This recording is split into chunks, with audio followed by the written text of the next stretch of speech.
यहाँ पर बच्चों उसने मुझसे पूछा है कि किस कार्बन स्केलेटन के अंदर या मॉलिक्यूल में जो रोटेशन है वो बहुत ही ईजिली हो पाएगा। तो आप लोग जानते हैं बच्चों, इसने रोटेशन बना रखा है हमें कि मुझे इस रिंग को इस रिंग के रिस्पेक्ट में रोटेट करना है। तो दोनों रिंग के बीच में, हर ऑप्शन के बीच में डबल बॉन्ड बना हुआ है। तो डबल बॉन्ड का मतलब क्या हुआ बच्चों, ये रिंग दूसरे रिंग से बहुत अच्छे से कनेक्टेड है। मान लीजिए ऊपर कोई रिंग है, नीचे भी कोई रिंग होगी किसी मेंबर की, तो ये बहुत अच्छे से कनेक्टेड है। तो इसके अंदर रोटेशन बहुत मुश्किल है। लेकिन अगर ये डबल बॉन्ड किसी एक कार्बन की तरफ शिफ्ट हो जाए, या तो ऊपर वाले कार्बन की तरफ या नीचे वाले कार्बन की तरफ, तो मान लीजिए जिसकी तरफ शिफ्ट होगा, अगर मैं रेड वाले के लिए बताता हूँ तो रेड वाले केस में क्या होगा बच्चों, कि अगर मान लीजिए रेड वाला सिस्टम हुआ तो जिसकी तरफ शिफ्ट हुआ उस पर नेगेटिव चार्ज आ गया, जिसकी तरफ शिफ्ट हुआ उस पर पॉजिटिव चार्ज आ गया। या फिर क्या हो सकता है बच्चों, ब्लैक वाला अगर एरो शिफ्ट हो जाए, ब्लैक वाला एरो शिफ्ट हो, जिस पे शिफ्ट हो उस पर नेगेटिव चार्ज, जिससे इलेक्ट्रॉन गया उस पर पॉजिटिव चार्ज। तो उसके बाद मेरे नीचे वाले रिंग और ऊपर वाले रिंग के अंदर कुछ चेंजेस आएंगे, और जो चेंजेस स्टेबिलिटी की तरफ जा रहे होंगे बच्चों, उस केस में मेरा सिंगल बॉन्ड ही रहेगा और रोटेशन बहुत ही ईजिली हो पाएगी। तो अब मुझे अपने मॉलिक्यूल के पास चेक करना है कि मेरे मॉलिक्यूल के अंदर का फॉर्मेशन क्या होगा जब मैं डबल बॉन्ड को ब्रेक करूँगा। तो मान लीजिए बच्चों, अगर मैं अपने इस मॉलिक्यूल के अंदर के डबल बॉन्ड को ऊपर की तरफ शिफ्ट करता हूँ, तो ऊपर की तरफ शिफ्ट करने पे क्या होगा बच्चों, ऊपर वाली रिंग की तरफ शिफ्ट करूँगा मैं, तो ऊपर वाली रिंग के ऊपर बच्चों क्या आ गया, नेगेटिव चार्ज। तो नीचे वाली रिंग के ऊपर क्या आ जाएगा बच्चों, पॉजिटिव चार्ज। क्लियर है। इससे मेरा क्या होगा बच्चों, ये वाला सिस्टम क्या बन गया, एरोमेटिक।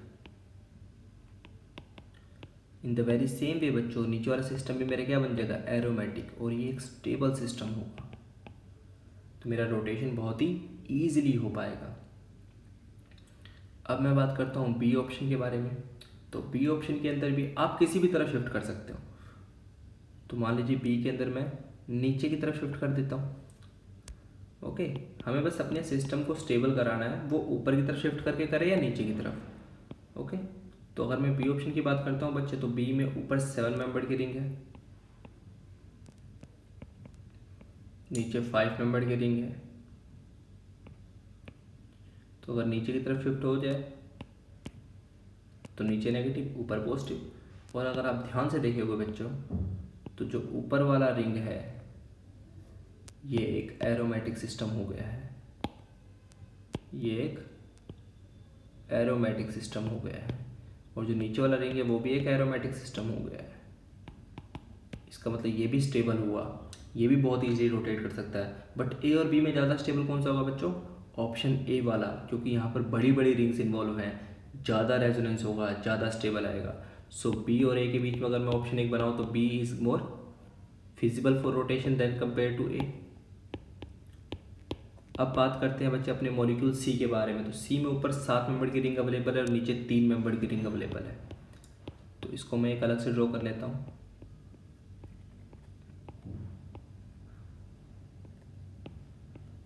तो देखिए, अगर मैं ऊपर की तरफ शिफ्ट करता हूँ, मान लीजिए ऊपर वाला केस किया, तो इधर बना मेरे पास 7 मेंबर का रिंग,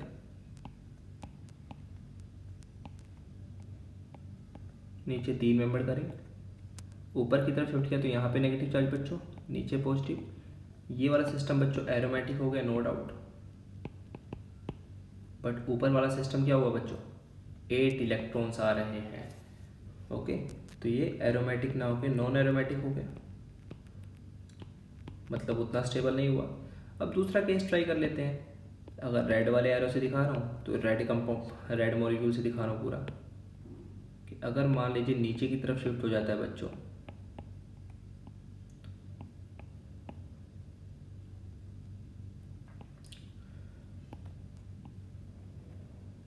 स्ट्रक्चर हो जरा थोड़ा,